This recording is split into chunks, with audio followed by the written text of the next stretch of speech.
আল্লাহর উপর ভরসা করে এসেছি। এতগুলো টাকা বলে কথা, এর জন্য শুধু পড়াশোনা নয়, ভাগ্যের উপরও জোর থাকা লাগবে। দেখা যাক কার নসিবে এই মসজিদের ইমামতি আছে। আল্লাহ ভরসা। তবে ইমাম ইন্টারভিউ যে কঠিন হবে এটা বুঝতে পারছি।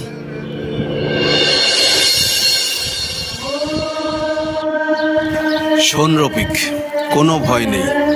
ঢাকা থেকে যিনি আসছেন তিনি খুব কড়া আলেম, কিন্তু তোর জন্য সব ব্যবস্থা পাকা।